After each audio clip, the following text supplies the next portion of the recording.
Olha, a direita brasileira tá pegando fogo, mesmo. O bolsonarismo, sabe, aquela força que parecia imparável, agora tá desmoronando e o núcleo familiar do ex-presidente, guerra aberta. E aí, no meio desse caos todo, fica a pergunta, né? Quem é que vai conseguir liderar esse campo conservador que tá tão fragmentado rumo às eleições de 2026? Bem-vindos a esta edição. Hoje a gente vai investigar justamente isso. A nossa missão aqui é entender como esse desmonte do bolsonarismo está abrindo um vácuo de poder, sabe? E redesenhando o cenário político. Isso abre espaço para novos atores e, claro, para muitos novos conflitos. O contexto que a gente tem das fontes é de um campo conservador enfrentando talvez o maior desafio desde 2018, tendo que lidar não só com o enfraquecimento da figura central do Jair Bolsonaro, mas também com uma disputa interna intensa por novas lideranças e até uma perda de fôlego bem notável nas redes sociais, né? A cena política recente, assim, pelo que os materiais que a gente olhou mostram, é um verdadeiro campo minado. Cheio de disputas internas, reposicionamentos na direita. A crise do bolsonarismo, que, poxa, até pouco tempo atrás era a força dominante ali naquele espectro, deixou um espaço enorme, vago. E esse vácuo meio que abriu a porteira para debates muito acalorados sobre quem deve liderar, né, quais estratégias usar e, o mais importante, qual o futuro do conservadorismo no Brasil. É um momento chave. Exatamente. E é fundamental entender, né, que esse enfraquecimento do Bolsonaro, ele não é só por causa das questões jurídicas, embora elas sejam, claro, gravíssimas. Existe uma perda muito evidente de capacidade de articulação política mesmo, de aglutinar forças como antes.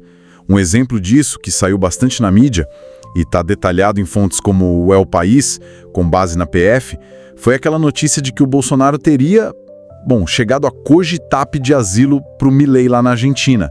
Isso logo depois de ter o passaporte apreendido pela PF. Uma atitude que, já passa uma imagem de muita insegurança, né? Isolamento político. E não parou por aí, porque logo depois veio uma ordem judicial, também noticiada pelo El País, para reforçar a vigilância sobre ele. O objetivo, bem claro, evitar uma possível tentativa de fuga. São coisas que minam aquela imagem de força, de controle que ele sempre cultivou. E, além desses episódios, muito concretos, a gente tem dados consistentes de pesquisas. Institutos como a Quest, o Datafolha, eles vêm mostrando um crescimento contínuo do chamado antibolsonarismo. Ou seja, a rejeição específica à figura dele, às políticas dele, a rejeição a discursos mais extremistas também está subindo. Isso cria uma barreira, né? Uma barreira enorme para qualquer tentativa de reagrupar direita em torno dele. E é interessante notar uma análise do Lúcio Renault, um cientista político, que foi citada nos materiais de apoio. Ele sugere que essa tendência talvez não seja só passageira, sabe? Pode refletir uma mudança mais estrutural no eleitorado. Parece que uma parte da população está buscando agora mais estabilidade institucional, previsibilidade e um compromisso mais firme com as regras do jogo democrático. Algo que o auge do bolsonarismo sempre desafiou, né? E essa crise não fica só na política. Ela explodiu dentro da própria família Bolsonaro. Mensagens que foram recuperadas do celular dele, segundo o El País, mostram um clima, de tensão altíssima, familiar e política, justamente na véspera de um possível julgamento sobre as acusações de tentativa de golpe. As fontes falam em divergências sérias entre os filhos. Alguns analistas até apontam, por exemplo, que o Eduardo Bolsonaro estaria sendo culpado internamente por decisões estratégicas que deram errado. Isso mostra como a crise política e a dinâmica familiar ali se misturam de um jeito bem complexo. E aí você soma a esse cenário interno complicado o que dizem relatórios de organizações como o Instituto Sou da Paz, o Observatório das Democracias. Eles apontam um esgotamento claro daquela retórica mais radical, sabe? Antissistema, que era a marca do bolsonarismo. E essa fadiga do discurso acabou fragilizando o diálogo com setores mais moderados da própria direita, que hoje parecem buscar mais estabilidade, previsibilidade e não a briga constante. E claro, não dá para esquecer a perda de tração nas redes sociais, que foi destacado no material inicial. Quem diria, né? Aquela máquina digital que parecia invencível, que dominou tudo por tanto tempo, agora parece que está tropeçando, perdendo espaço para vídeos curtos, até para memes progressistas. É uma reviravolta e tanto na comunicação política. E é justamente nesse vácuo de poder, né, em meio a toda essa crise, que uma figura específica está ganhando muito destaque, o pastor Silas Malafaia. Ele vem se consolidando não só como um apoiador do Bolsonaro, mas como uma ponte crucial entre o mundo evangélico e a política partidária. A influência do Malafaia, como aponta a Carta Capital, por exemplo, vai além do apoio histórico que ele deu ao Bolsonaro. Ele parece representar um projeto conservador de base religiosa, mas com uma visão de longo prazo, com uma agenda própria, bem definida, buscando influenciar políticas públicas de forma mais duradoura. Sim, mas essa ascensão do Malafaia não vem sem atrito. Muito pelo contrário. As reportagens que a gente viu destacam embates públicos cada vez mais frequentes entre o pastor e membros da própria família Bolsonaro. Essas trocas de farpas, muitas vezes bem ácidas, acabam expondo as rachaduras que existem dentro da base mais radical do bolsonarismo e enfraquecem aquela imagem de unidade, né, que eles sempre tentaram passar para fora. A estratégia do Malafaia, pelo que indicam as fontes, parece clara. É fortalecer um núcleo duro de influência evangélica no Congresso, priorizando, acima de tudo, as chamadas pautas morais ou de costumes. O que é fascinante aqui, olhando pela ótica política, são as implicações dessa estratégia dele.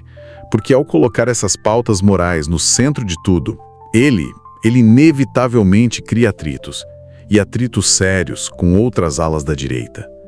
Pensa nos liberais da economia ou naqueles conservadores mais pragmáticos que talvez não vejam muita vantagem em focar só nisso, arriscando perder eleitores mais de centro, entende? Tem um risco aí, um risco calculado de afastar setores moderados que são importantes para formar maioria. E tem um alerta importante, vindo de pesquisadores, como a Magali Cunha, que também foi mencionada nos textos. Ela aponta para um ponto crucial. Essa tentativa agressiva de colocar a agenda religiosa acima da agenda do Estado, que essa ala do Malafaia promove, isso representa um retrocesso perigoso no princípio da laicidade, aquela separação fundamental entre igreja e Estado que está na nossa Constituição. Essa pressão mexe diretamente com direitos civis já conquistados, ameaça políticas de educação mais inclusivas e coloca em xeque agendas de diversidade, como as do movimento LGBT+. A coisa está tão tensa que a Carta Capital chegou a publicar uma matéria dizendo que os surtos recentes do Malafaia expõem a falência moral do bolsonarismo religioso. Uma avaliação bem dura. Exato. E todo esse cenário, né? O líder enfraquecido, as brigas na família, o líder religioso impondo a agenda dele. Tudo isso se conecta diretamente com a disputa que está ficando cada vez mais forte pela sucessão na direita. Com a influência do Bolsonaro diminuindo visivelmente, outros nomes começam a se mexer para tentar ocupar esse vácuo. É natural. Governadores como Tarcísio de Freitas, de São Paulo, Romeu Zema, de Minas, eles são sempre citados nas matérias como potenciais herdeiros desse capital político. Só que o grande problema, e isso está muito claro nas fontes, é a fragmentação profunda desse campo. Falta hoje uma liderança com força para unir as várias correntes do conservadorismo. Um exemplo recente, aquela última operação da PF contra o Bolsonaro e em torno dele. Ela não só atingiu o ex-presidente, mas também, segundo a Gazeta do Povo, expôs e até aprofundou os atritos entre ele, os aliados fiéis e a centro-direita mais tradicional. Isso complica muito qualquer tentativa de articulação pensando em 2026. A desconfiança mútua parece que aumentou. Algumas publicações são ainda mais diretas sobre essa divisão. O Brasil Journal, por exemplo, falou em divórcio inevitável entre a direita mais tradicional, talvez mais liberal, institucional, e o bolsonarismo raiz, mais populista, radical. Já o blog do Noblat, lá no Metrópolis, foi ainda mais longe. Usou uma expressão forte. Descreveu a crise do bolsonarismo como semi-terminal. São diagnósticos que apontam para uma fratura bem profunda e talvez duradoura. E é fundamental colocar essa crise interna, essa briga na extrema-direita, dentro do contexto político maior do Brasil. Não está acontecendo no vácuo, isolada. Como aponta uma matéria do Brasil de Fato, essa situação toda escancara o racha na oposição e, de certa forma, abre uma janela de oportunidade estratégica para o governo Lula. Enquanto a direita briga entre si, o governo atual tenta avançar com as próprias agendas, né? Fortalecer políticas sociais, ambientais, na área digital e, ao mesmo tempo, reposicionar o Brasil lá fora. É um contraste de momentos bem nítido. Mas sempre é bom fazer o contraponto para ter a visão completa. Apesar de todo esse enfraquecimento, das divisões, da perda de influência, o bolsonarismo não pode ser dado como morto politicamente, de jeito nenhum. Como a CNN Brasil colocou, esse grupo ainda tensiona por controle de 2026. Mesmo fragmentado, dividido entre alas, entre potenciais sucessores, o bolsonarismo ainda busca manter a relevância. Tenta influenciar a escolha do próximo candidato da direita e mobilizar a base fiel dele. A batalha pela hegemonia nesse campo político está longe, muito longe de acabar. A disputa vai ser longa. E acirrada. O quadro que se desenha, então, é realmente complexo. Um líder em declínio, claro, mas que ainda tem uma base fiel considerável. Uma família presidencial em conflito aberto. Um líder religioso influente tentando impor a própria agenda. Governadores de peso de olho nesse espólio político. E um campo conservador profundamente rachado, sem um caminho óbvio pela frente. Isso tudo leva a gente de volta, inevitavelmente, àquela pergunta crucial que não quer calar. Se a direita não consegue chegar a um consenso, se não consegue se entender, quem, afinal de contas, vai ocupar o enorme vácuo de poder deixado por Bolsonaro? A gente vai para um rápido intervalo e já volta.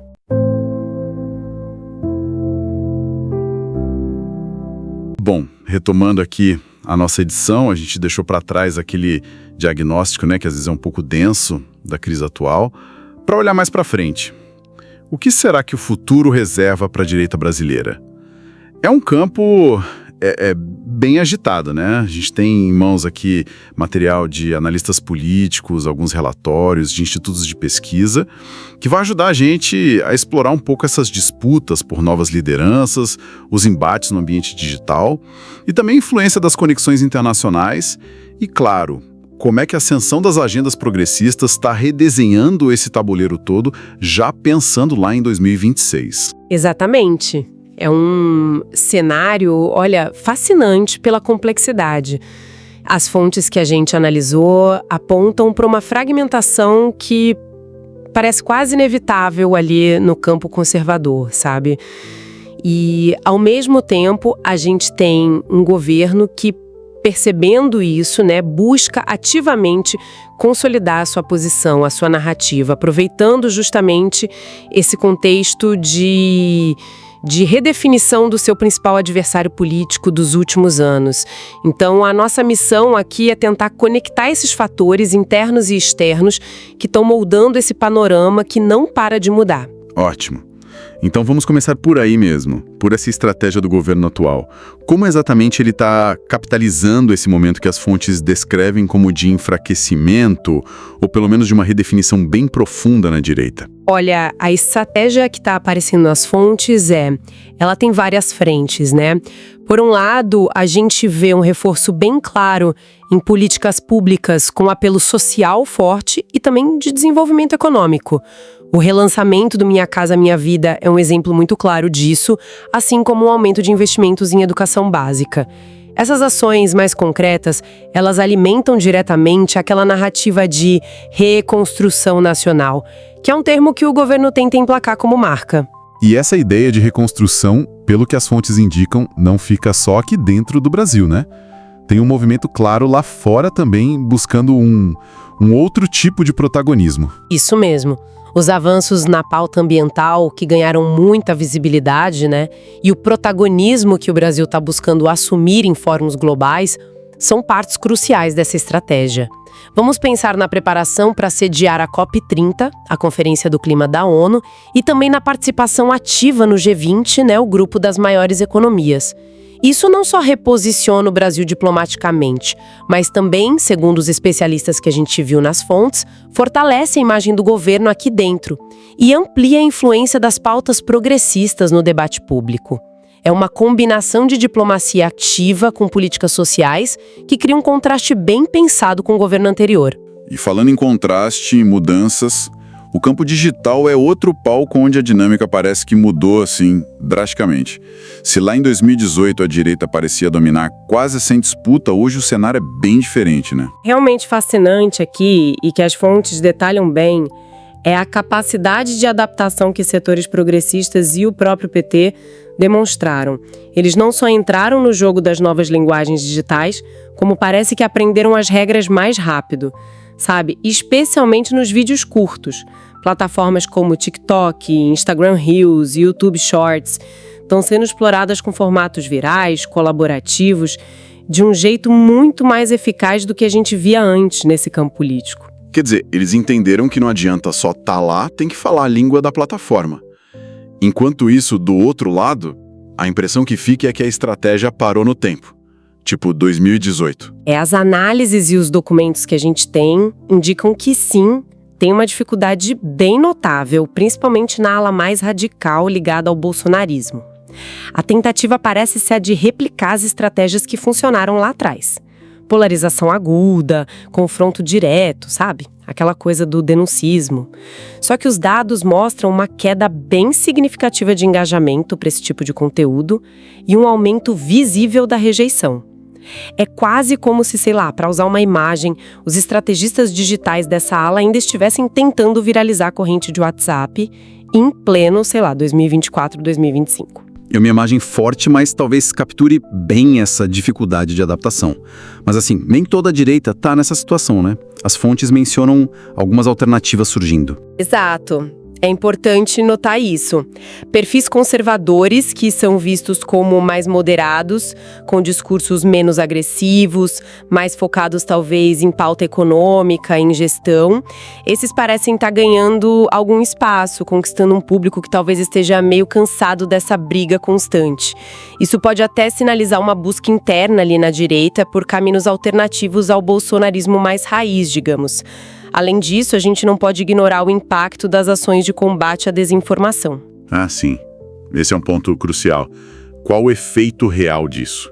Funcionou mesmo? Olha, relatórios importantes, como os do Instituto Nacional de Ciência e Tecnologia em Democracia Digital, o INCTDD, que são citados nas fontes, indicam que sim, que as ações coordenadas de checagem de fatos, combate à desinformação, feitas tanto por setores progressistas quanto pela imprensa tradicional, elas conseguiram de fato reduzir bastante o alcance de notícias falsas ligadas ao bolsonarismo desde 2022. Isso não acaba com o problema, óbvio, mas muda a dinâmica da comunicação online, né? Fica mais difícil espalhar certas narrativas em larga escala. Saindo um pouco do digital e olhando para fora, como é que essas conexões internacionais entram nessa equação toda? Porque o tabuleiro brasileiro claramente não está isolado do mundo. De jeito nenhum, e as fontes trazem elementos bem concretos sobre isso. A menção a investigações em curso, algumas até sob sigilo, sobre movimentações financeiras que seriam ligadas a figuras importantes da direita, como Eduardo Bolsonaro. O objetivo dessas movimentações, segundo o que se apurou e que está mencionado ali, seria o de fortalecer redes de influência política lá nos Estados Unidos, buscando apoio, recursos. E além dos Estados Unidos, tem outras conexões sendo apontadas? Sim, as fontes também mencionam o envolvimento de grupos específicos, tipo alguns setores da comunidade cubano-americana de Miami, que são conhecidos pelo anticomunismo ferrenho. Em campanhas contra governos e movimentos de esquerda aqui na América Latina, incluindo o Brasil. Isso sugere uma tentativa de importar não só apoio, mas também táticas narrativas. Então é uma busca ativa por alinhar estratégias, discursos, com movimentos internacionais de perfil parecido. Exatamente. Tem indicativos claros presentes nos materiais que a gente analisou de que setores da direita brasileira estão tentando se alinhar com movimentos ultraconservadores globais. Isso envolve buscar suporte de think tanks internacionais, aquelas organizações que produzem e espalham ideias, propostas políticas, na tentativa de importar agendas e construir uma identidade política nova para o pós-Bolsonaro. É uma estratégia de buscar validação e força lá fora. E como essa busca por alinhamento externo, como isso bate aqui dentro no cenário nacional? Quais as consequências? Bom, se a gente conecta isso com o quadro maior que a gente está desenhando, a gente vê como essas dinâmicas transnacionais acabam impactando o debate interno. Elas podem amplificar certas pautas, sim, mas também aumentam as tensões com as instituições brasileiras. Um exemplo claro disso é a intensificação das operações da Polícia Federal, a PF, né? Muitas vezes autorizadas pelo STF, o Supremo. Essas operações que miram o entorno do ex-presidente Bolsonaro e figuras ligadas a ele, frequentemente esbarram nessas conexões internacionais e acabam agravando o que alguns analistas chamam de choque institucional, essa tensão que fica ali latente entre os poderes. Nossa, diante desse cenário todo, redefinição interna, os desafios no digital, essas conexões internacionais complexas e um governo buscando se consolidar, o que tudo isso significa para 2026? O horizonte parece bem certo para o campo conservador. Incerteza é, sem dúvida, a palavra-chave. A ausência de uma liderança que consiga unificar claramente.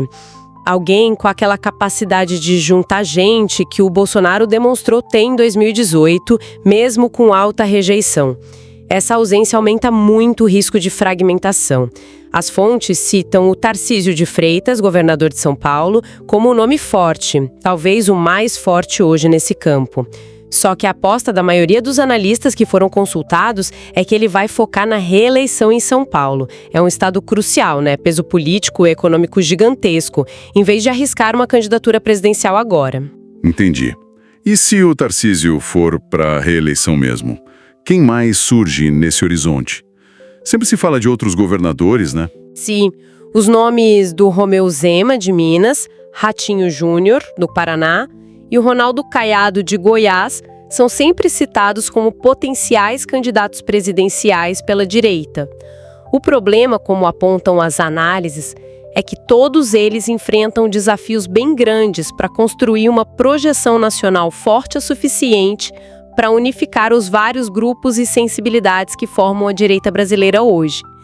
Essa falta de um nome de consenso pode levar muito facilmente a várias candidaturas. E a história eleitoral do Brasil mostra que isso tende a dividir votos e, claro, enfraquecer o impacto eleitoral do campo como um todo. Além dessa questão dos nomes, que tipo de disputa interna a gente pode esperar dentro da própria direita? Parece que tem uma tensão crescendo ali entre diferentes visões de futuro para o campo conservador. As projeções dos analistas indicam um confronto cada vez mais nítido. De um lado, uma direita que busca se mostrar mais institucionalizada, talvez mais pragmática, focada em gestão, economia, disposta a negociar no Congresso. Do outro lado, os setores radicais, que continuam fiéis ao bolsonarismo mais ideológico, né? Com as pautas de costumes, o discurso anti-estabelecimento. E além dessa divisão mais óbvia, tem uma disputa interna, muitas vezes silenciosa, mas bem feroz, pelo controle de recursos, fundo partidário, eleitoral e também pela hegemonia da narrativa. Pensa na disputa por quem vai ser o verdadeiro defensor da família, por exemplo. Essa briga acontece entre partidos tradicionais do campo conservador e grupos ultraconservadores mais recentes, muitas vezes ligados a movimentos religiosos. E enquanto a direita lida com essas divisões todas e essa busca por um rumo, qual é a contrapartida? Como o outro lado do espectro político está se posicionando nesse jogo para 2026? Bom, o governo atual e seus aliados, segundo as fontes, apostam em consolidar narrativas que giram em torno da defesa da democracia, da valorização da diversidade, dos direitos humanos, incluindo aqui pautas importantes para a comunidade LGBT+, e na promessa de crescimento econômico ligado à sustentabilidade, com uma ênfase forte na agenda ambiental. É um conjunto de temas que busca criar um contraponto bem direto às pautas que marcaram o governo anterior e dialogar com preocupações mais atuais. E nesse diálogo com o que é mais atual, o fator geracional entra com tudo, né? Os jovens eleitores parecem ter um peso cada vez maior nisso tudo. Fundamental, as fontes reforçam muito essa percepção. Tem uma pressão crescente vindo de uma nova geração de eleitores jovens. Eles são, na maioria, urbanos, muito conectados digitalmente, consomem informação de um jeito fragmentado, rápido e demonstram estar bem atentos a pautas como meio ambiente, educação de qualidade, direitos civis e de minorias. Isso é um desafio enorme para a direita, exige uma revisão profunda das estratégias, dos discursos. Quer dizer, não basta só achar um nome novo, um novo Bolsonaro. Tem que repensar a mensagem inteira e o jeito de comunicar. Exatamente isso. Um estudo que foi mencionado nas fontes ligado à Fundação Friedrich Ebert, que é uma fundação alemã de orientação social-democrata, aponta justamente para isso. A radicalização exagerada da agenda moral, de costumes, pode acabar afastando justamente esses setores mais jovens, mais escolarizados, que são cruciais em qualquer reeleição majoritária. O desafio para o campo conservador, portanto, é profundo. Vai muito além de simplesmente trocar nomes ou ajustar o marketing, sabe?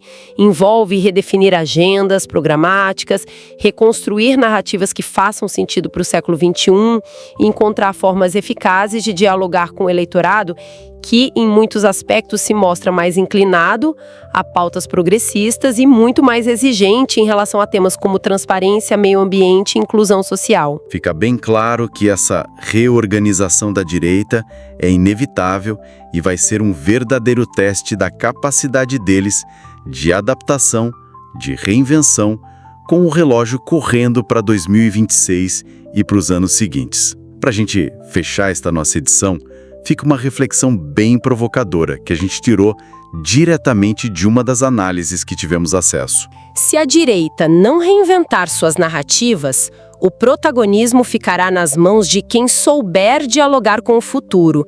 E até aqui, quem parece fazer isso melhor são os setores progressistas. Bom, esperamos que esta edição tenha sido esclarecedora e, principalmente, que tenha provocado aí novas reflexões sobre os rumos da política brasileira. Os links para as fontes que serviram de base para esta edição, permitindo acesso a outros artigos e análises mais aprofundadas, estão disponíveis na descrição, tá? Gostou dessa edição? Deixe seu like, inscreva-se no canal e ative o sininho para não perder nada.